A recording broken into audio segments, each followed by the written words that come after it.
And that's exactly why we didn't create a dating app for neurodivergence. It's not called the dating app for neurodivergence because of that one thing you just said, which is get people mixing with other people and get people feeling included, right? We've already had our own separate classrooms, our own separate teachers, our own separate people we had to go and see after school, and that made us feel different from everyone else and kind of ostracized. So what we wanted to do, and also another thing, it's extremely elitist. I don't know if anyone saw on the BBC last week, but an ADHD waiting list is 8 years now in the UK. So for us to say, well, you have to have a diagnosis to come on our platform, who the hell are we to start judging people and how they want to represent if they can't get the private diagnosis? So we're a dating app for anyone, and it doesn't matter if you're neurodivergent, maybe you're just a bit quirky, awkward, whatever it is. If you in any way have felt different throughout any point in your life and you want to come on to meet other people that feel just like you, then that's who we're for. We want to be creating synergies and not silos between people. So, because anxiety and depression are not neurodivergencies, right? And yet we really want to include those people. Imagine if we didn't let people that suffered with social anxiety join our product. Who are we to say who can and can't come in the door? We're not some sort of Mayfair nightclub of mental conditions, right? So we want to be as inclusive as we can be to similar audiences. But that's one of the main reasons we decided not to make this an app for neurodivergence only.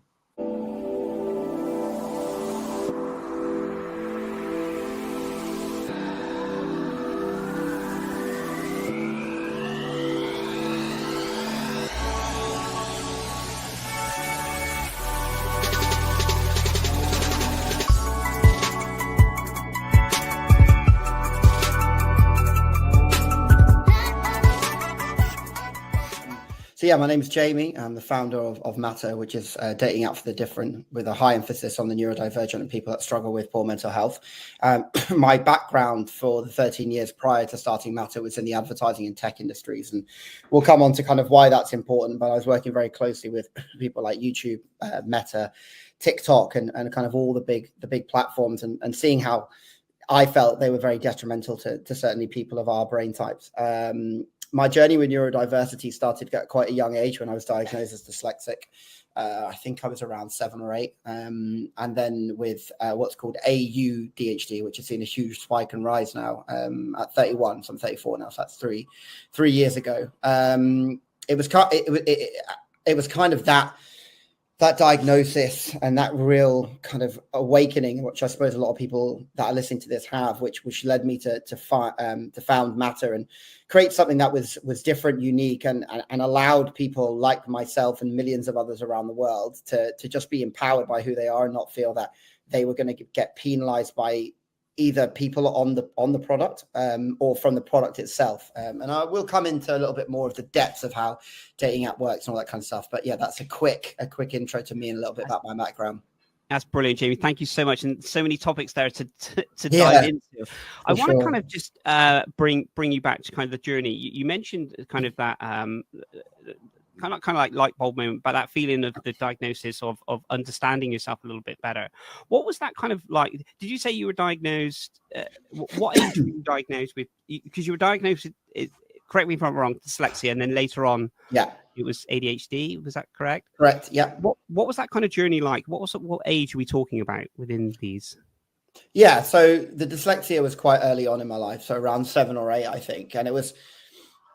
That was actually a fairly traumatic experience, where I suppose the other one was more of an empowering one. I mean, I remember the actual moment when I was like, oh, I'm really struggling with something that everyone else finds quite easy. And that was, we used to do this thing called dictation, which is essentially where a teacher reads out paragraph or whatever, a page from a book. It starts off quite easy and then gets harder. And I just really remember like people were freely writing as I was really struggling with the spelling very early on in this kind of dictation. And after that, I got pulled into a room and, instead of kind of being like nurtured or asked questions about like why I struggled or whatever, it was just typical, I'm talking about the mid-90s, right? So it was very much like, you're really far behind where you should be. And, this is really bad and la, la, la. And that's when kind of the teacher, I think, suggested to my parents that I got, I had dyslexia testing.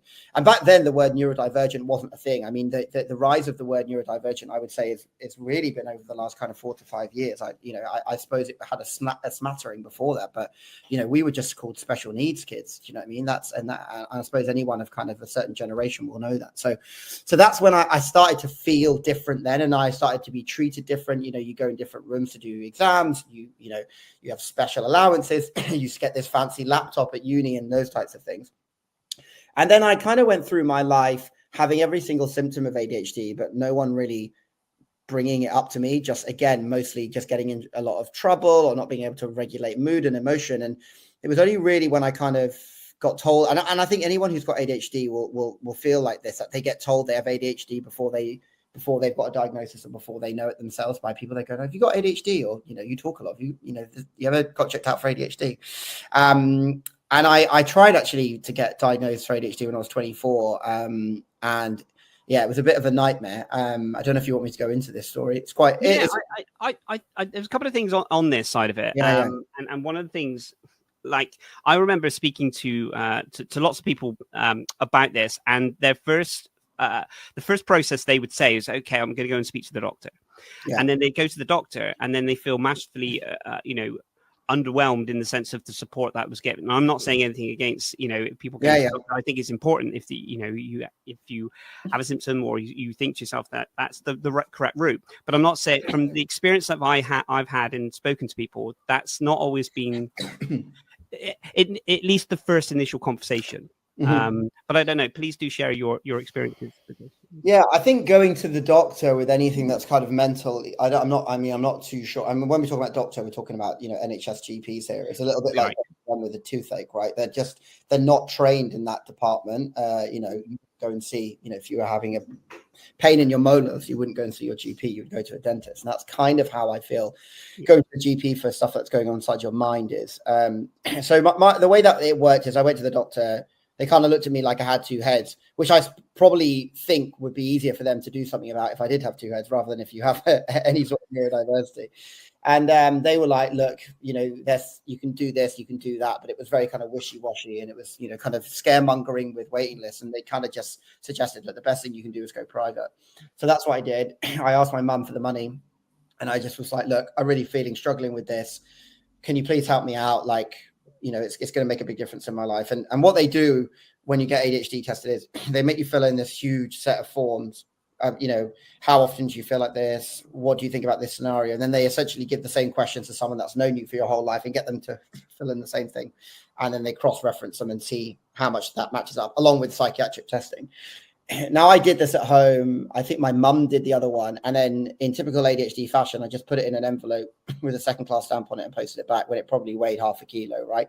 And it never got to the practice, because that was a large letter or something you need to weigh and stuff like that. And so they said, look, it's never turned up. We can't find it in the system. And if you want to get your results, you're going to have to pay to do this again. And obviously I just went and begged my mum for money. So I just lied to her and told her they said I didn't have it. So I kind of lived then with the shame of that for a very long time, and lived with ADHD all the way from 24 I was when that happened up till 31, where the pandemic was the real catalyst for me, where I was like, I literally can't cope with this anymore. That being, ADHD people are fantastic at masking, and anyone that's got ADHD listening to this now, they will be amazing at kind of fitting in, or being a chameleon, as I call it, into the situations they need to be. And that takes a lot of burden and toll on the body, because we're putting ourselves into a situation where our body is like, it's kind of fight or flight. It's not meant to be acting like this, and yet we do it to fit into a neurotypical world.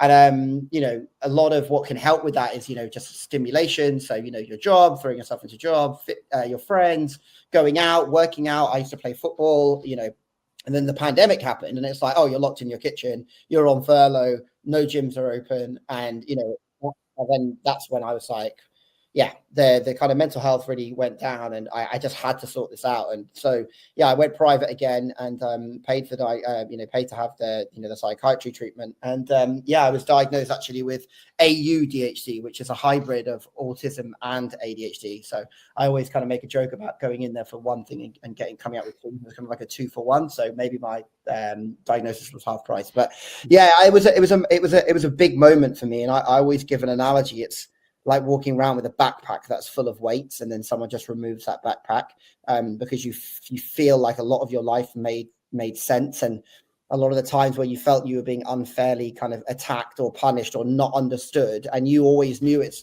wasn't your fault, you didn't know how to act in another way.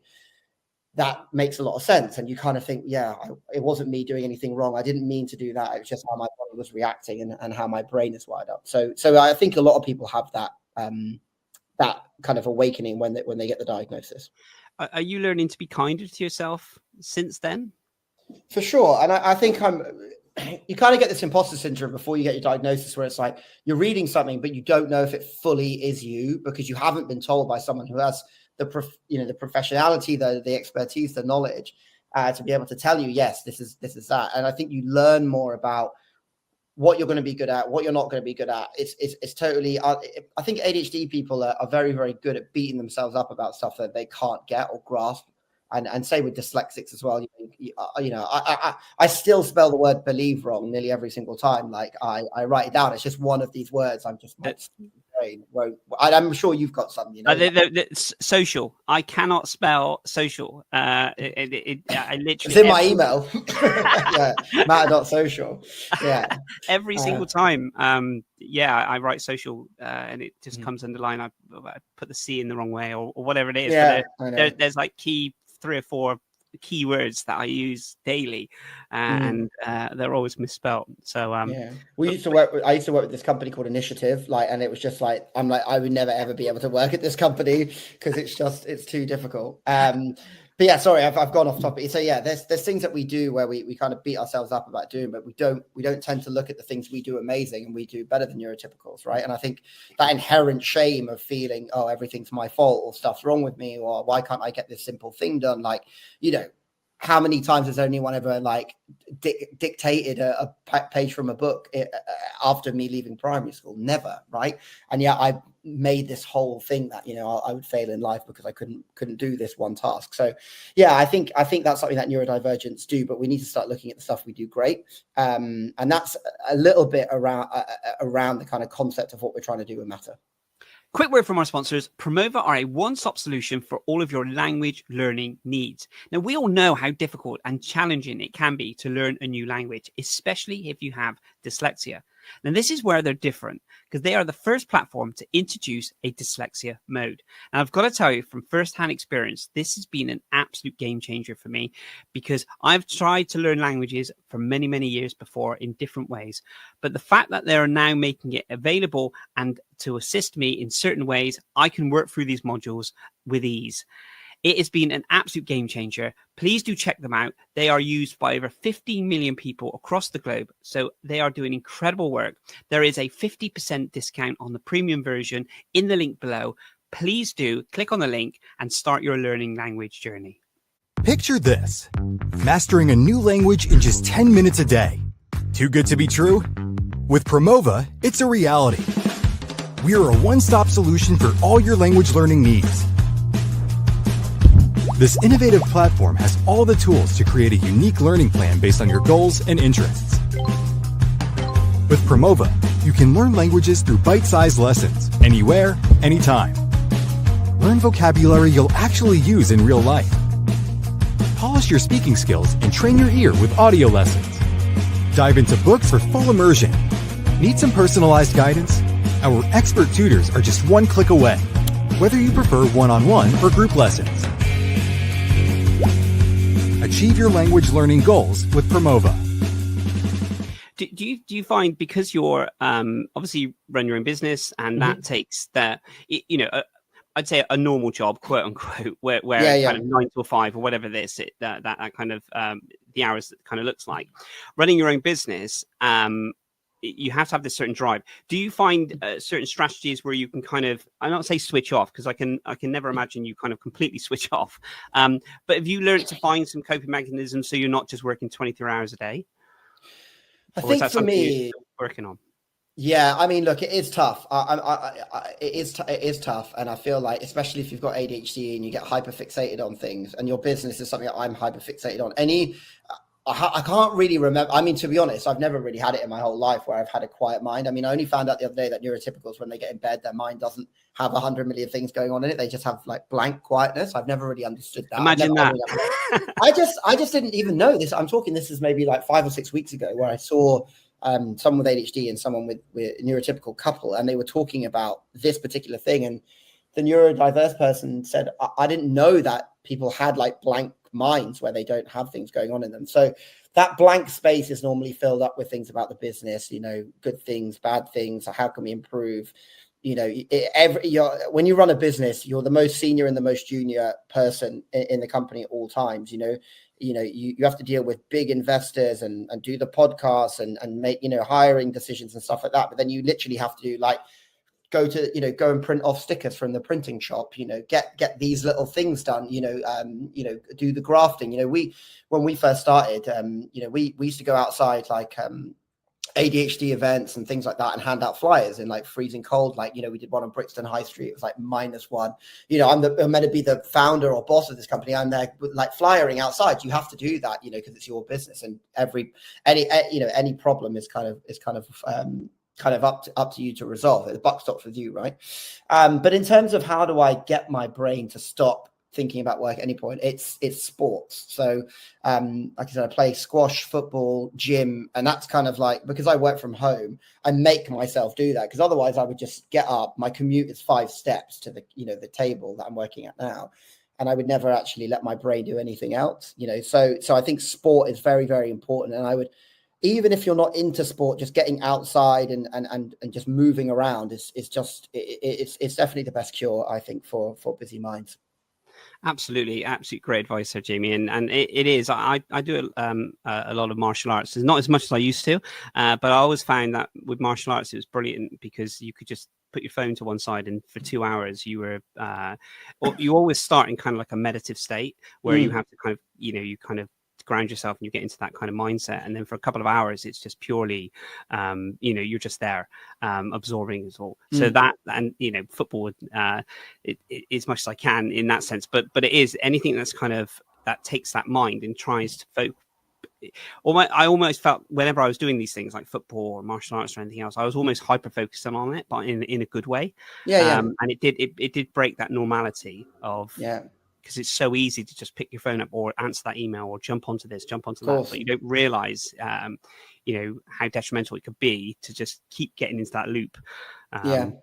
No, for sure. I totally agree. And I mean, for me, it's like, I have to have stuff where it's mostly the team stuff, or there's a lot of changing. Like, I could never be a runner because I find running just monotonous and boring, right? My ADHD brain's like, this is just one foot in front of the other. Like, it's boring. At least, like, if you've got the gym, it's different. I have to do different machines. I can't say no. If it's team sports, you're not in control of what's going on. And so it's finding what you're going to like doing. I mean, some things are for some people, they're not for others. But yeah, I just think find what you like, which is active.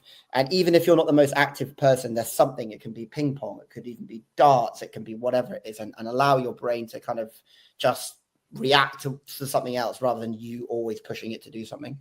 Absolutely. Jamie, so am I right in saying that you created Mattr in lockdown or around the kind of lockdown period? The idea for it came in lockdown, and we then did about a year of getting it off the ground. We kind of like building it and working out if it were. I mean, look, people have ideas for businesses all the time. I mean, every single person in the world, I think, has had an idea for a business and gone, I'm going to start this business.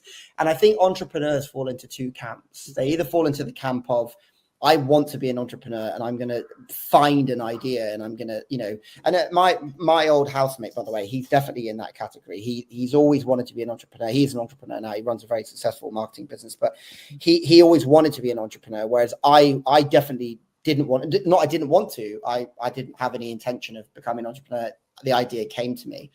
And so I think if you fall into either one of those two camps, the most important thing you can do is find out if anyone else, gives the monkeys about your idea like you do, because everyone, as I said, comes up with ideas of businesses all the time. So we did a lot of kind of research, of talking to our audience and finding out if this was something actually anyone other than me cared about.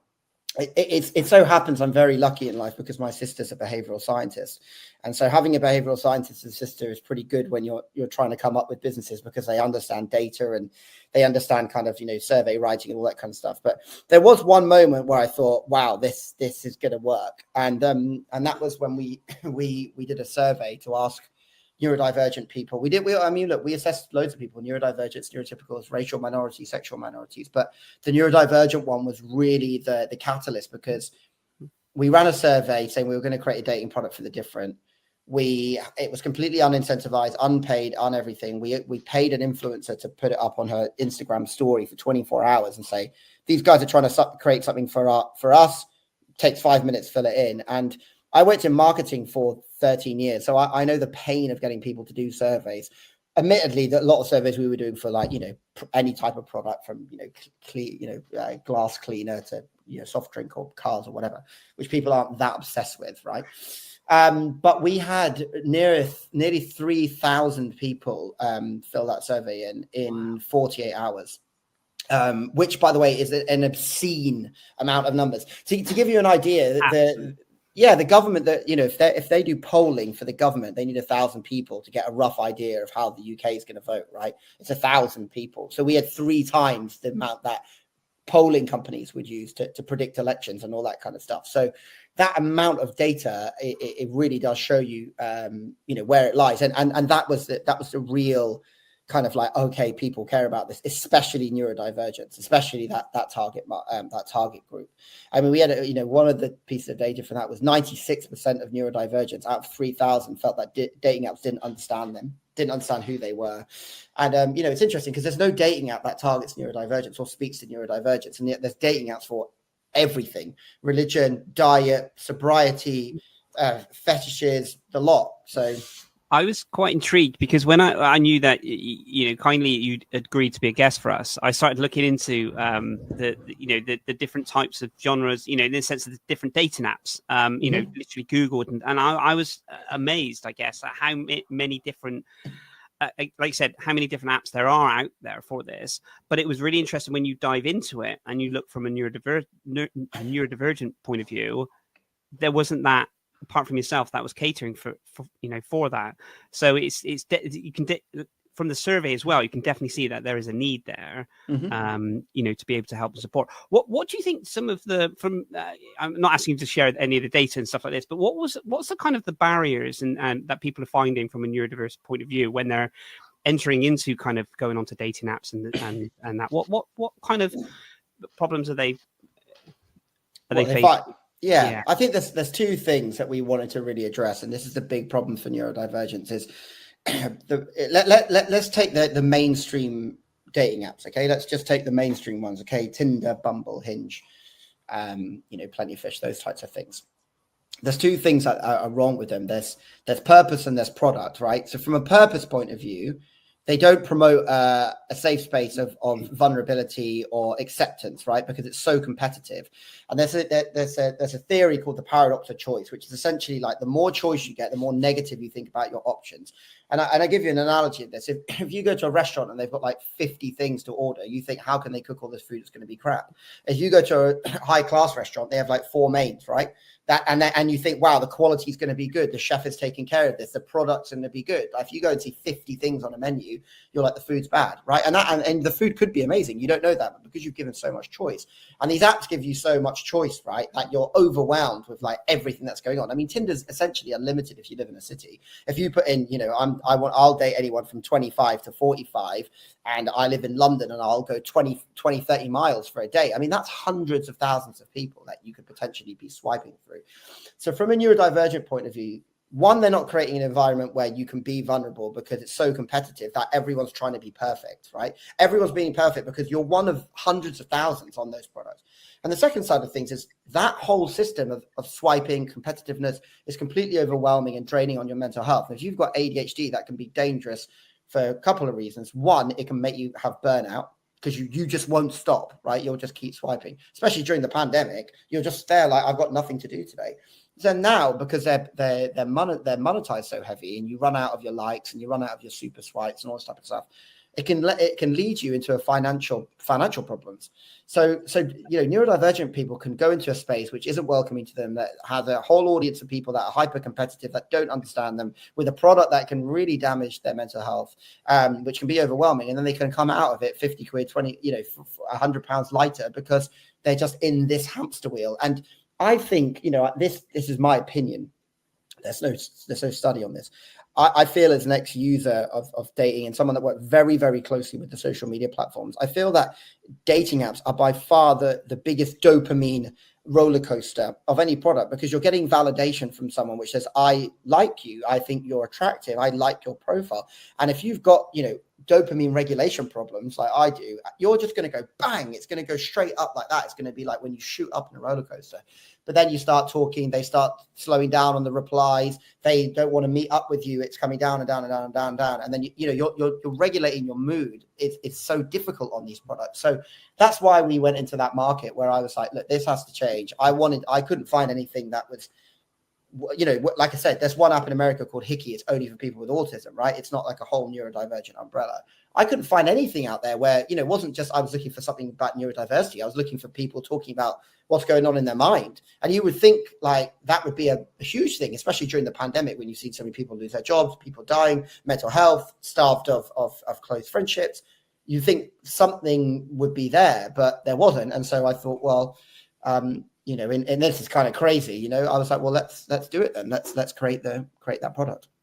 It's really fascinating what you mentioned about the kind of the dopamine fix, I guess, in the sense of, and we get this through any kind of online usage, for our social media, take TikTok, for instance, where it's just fast paced. It's like the minute you get this kind of couple of seconds of lull, it's straight on to the next one. It's that side of it. And do you think that the apps have kind of captivated that element of this from the actual swiping? Because it's interesting, isn't it, how we use it? I remember reading a study years and years ago with regards to kind of how social media works, and the way that we hold the phone, the way that we scroll, and the way that they market it in the way that we would always scroll up in this sense. And now it's obviously with the thumb and scrolling right within the app side of it.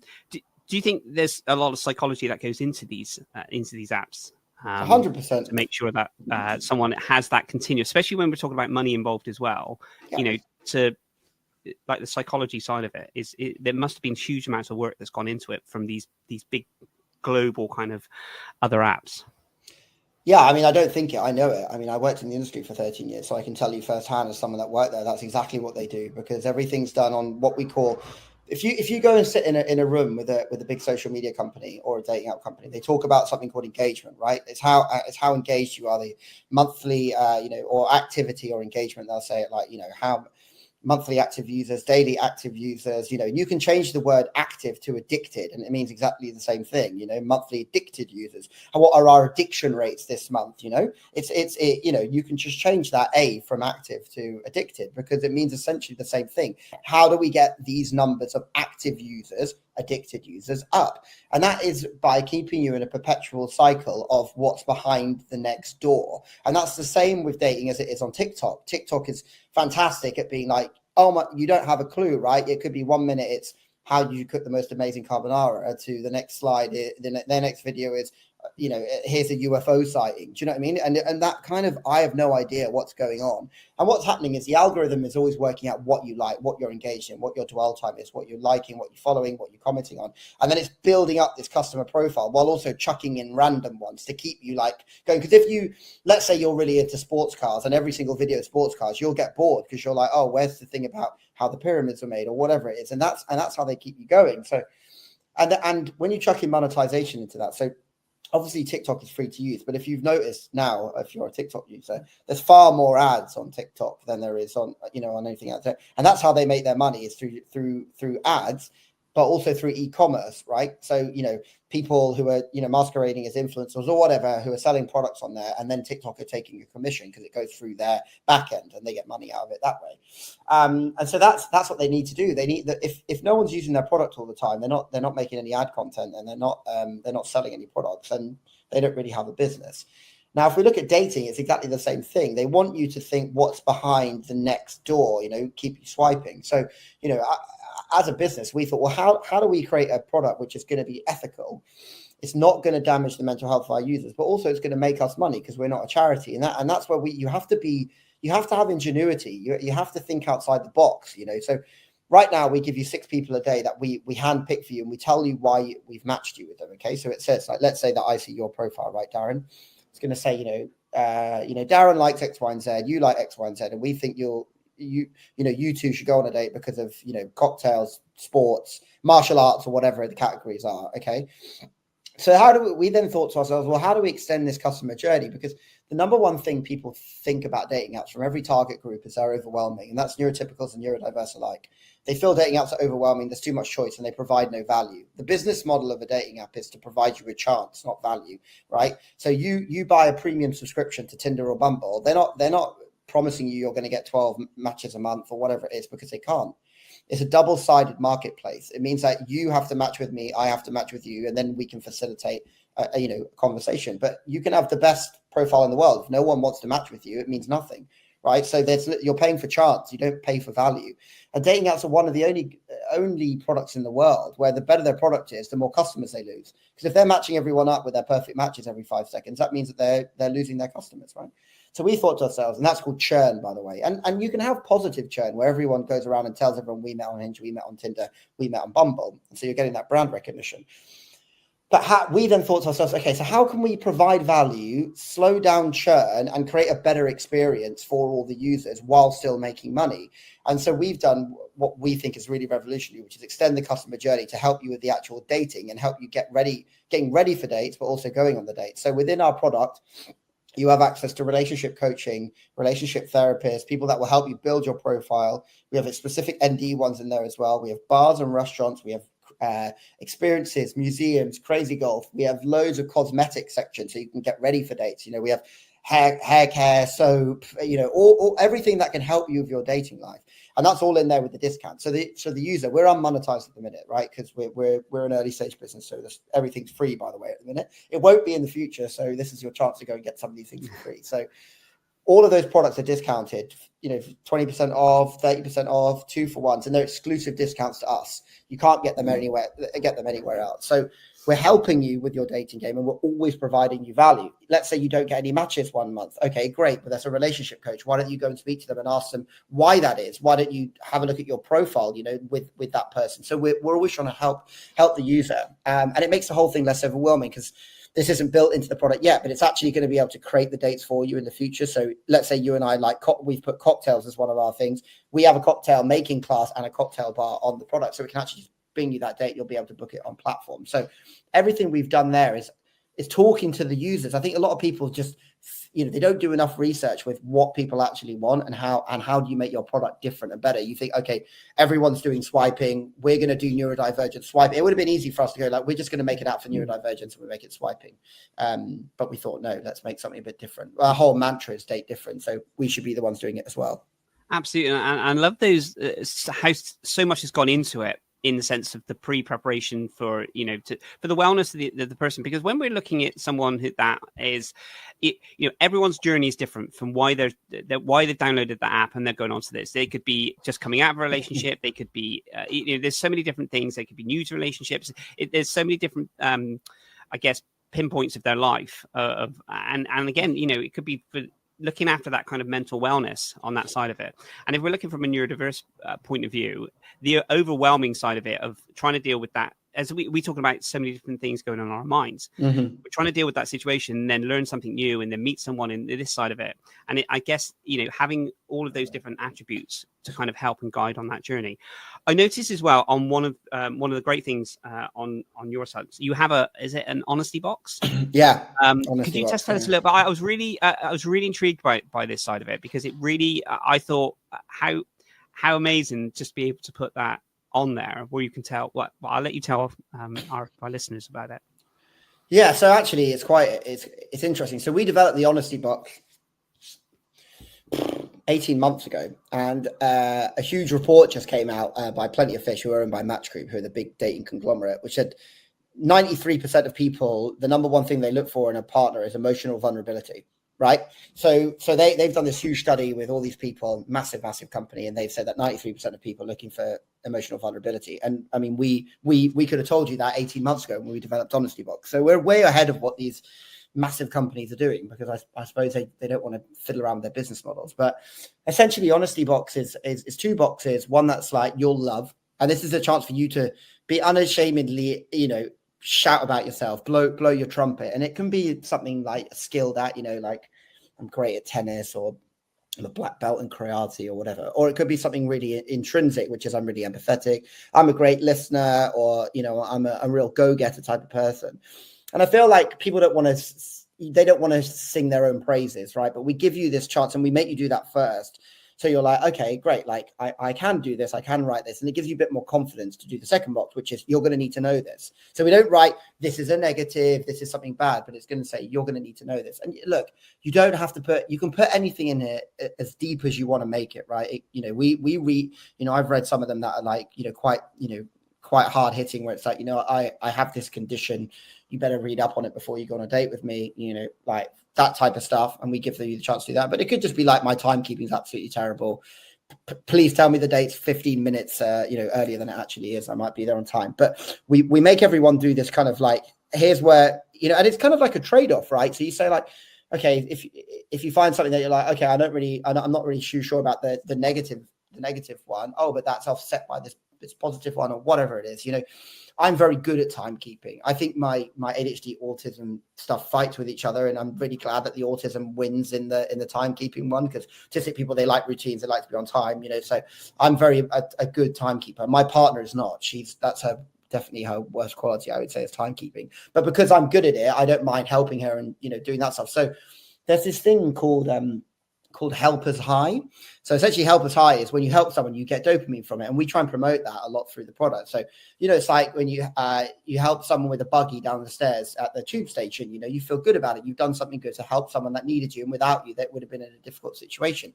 So sometimes with dating, if you're vulnerable, you can actually get someone that's really good at the thing you're bad at to reach out and be like, hey, actually, I'm really great at timekeeping, or I'm really good at this. Maybe I can help you with that. You on the other side think, oh, this guy or girl are being really kind to me, and that's nice, and I feel good towards them, and you feel good towards that person because you've helped them. You've got your helpers high. So, but if you don't create the environment or the safe space to be able to do that and say, look, everyone's doing this, right? So don't feel scared about doing it. Then people won't do it. And so people go to us, what's stopping anyone talking about these mental things on Tinder or Hinge?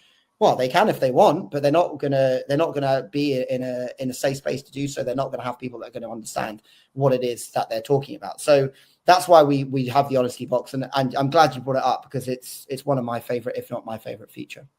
I think it ultimately, like you said, it breaks those barriers down, so you can be honest about it. And I guess you mentioned about bigging yourself up, and I guess it's from like a British thing. I don't know if it's if you listen to this in different parts of the world, it seems a very British thing for us to not say how great we are and amazing and these things. But it's an incredible exercise to really kind of take stock of what your qualities are and what you can offer, in the sense of how nice of a person you are, what you're into, and these kind of things. So I think it was a really nice add into this side of it. What do you think the kind of, does it allow people from a neurodiverse point of view that go onto your kind of platform and go for the dates? Have you had any experience of people that have tried different apps in that sense, and now they can be themselves a little bit more because they're not having to put that persona on? Have you had experience of that? Yeah, I think an interesting thing is that the average dating app user has 3.8 dating apps, right? So let's just say it's 4 because you can't have 0.8 of an app, but that's just how the numbers work. And they use them in different ways, right? So you might have one where you're being much more open and honest, and you're talking about neurodiverse side of things. You might have one, maybe you're like really into sports, right? So maybe you've got like your dating app for people that are into sports. Like I said, there's apps for literally everything out there, for if you want to meet someone that's in your community. And then you might just have your like generic one that you kind of just have for the sake of having, because you really want to meet someone. It's a numbers game. So we do have people that use other apps and come to us, but we were never an option before. I mean, we're still not an option to however like 70% of the population of the UK, because we're only based in London, because we have a model, unfortunately, which means that you need people to be near each other to use the product, and therefore you can't just say I'm going to launch throughout the whole UK, because we don't have any people on the ground in Aberdeen. We don't have any marketing up there. So you have to, unfortunately, go either, city by city or area by area. So, a lot of people in the UK don't. I mean, there's 4,000 people on our UK waiting list right now, that want our product, and they don't get marketed to, right? And there's no advertising outside London. So it's either word of mouth or organic social that they've seen the product and put themselves on the waiting list. So I feel like, I think this is interesting, and I'm gonna go a tiny bit off topic here, but kind of similar, which is when you have a product which is based around accessibility, it starts with people that need it. So you have like people that need the product. They're like, oh my God, I need this. This is my community. I need this. This is my people. And then what happens is, as time goes on, more people start to talk about it. You get to people that actually want it. And that's what we call the laggards, the people that come into a product later on. And what's interesting about that is accessibility tools and accessibility programs, stuff like that were developed for specific people, have gone mainstream so often. And I'll give you the most common one, which is texting. So if I ask you, Darren, do you call or text on your phone more? Like, do you use texting or phone I use voice notes mostly. Voice notes more than typing. I use typing, voice notes, and then the actual calling side of it is probably less. So I reckon if you ask most people, like, what's the most common form of communication on the phone, they would say through text, WhatsApp, Absolutely. Texting, email. I mean, that in comparison to me calling is like 95 and 5, if not more. Same. Now, texting was developed as an accessibility tool. So texting was an accessibility tool developed by a handset company for people that were hard of hearing to use their product. And then it actually became like, this is the way that the masses want to communicate, right? It's the same with things like Siri, their voice activation controls for accessibility. And, we feel that, we're going to have all these people that have anxiety, that are neurodivergent, everything. But the whole point of what we're trying to do is create this empowered community that are vulnerable, that will open up, and then that will mean that they'll meet better partners. So we actually think in the future that this will become a lot more mainstream than it is now. And then the people that are using 3.8% of dating apps might think, actually, I just need to use my 1 or my 2. That's absolutely incredible. So many different things there, and you mentioned about the text inside of it.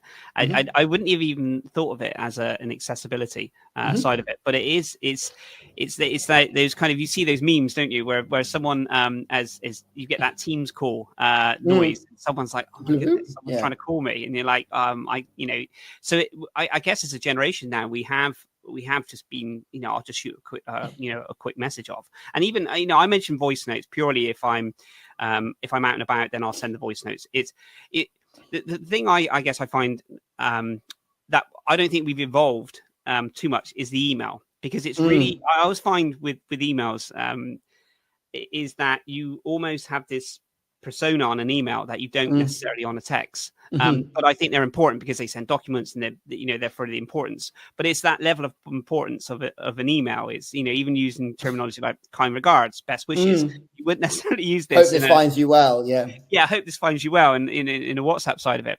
So I think the email is kind of, maybe that'll go through a stage. I'm not too sure, but it's nice to have those alternatives. But it's just interesting to think of the texting as a, the reason why. Yeah, the accessibility side of it. What would you like to see going forward for Mattr, Jamie? What's your kind of vision in the sense of the inclusivity side of it and being able to help people going forward? What would you like to see? I mean, we'll carry on the theme of accessibility right now, and I'll give you some stats and data points which will really shock you. So currently, actually, this isn't currently. This is from 2 years ago, so these numbers are wrong. But this is from a couple of years ago, right? So PwC, which is PricewaterhouseCoopers, with one of the big 4 audit firms, accountancy firms, they estimate that the UK loses 249 billion, and I haven't said that wrong, a year due to in sales, by the way, in sales of products and services due to inaccessibility, right?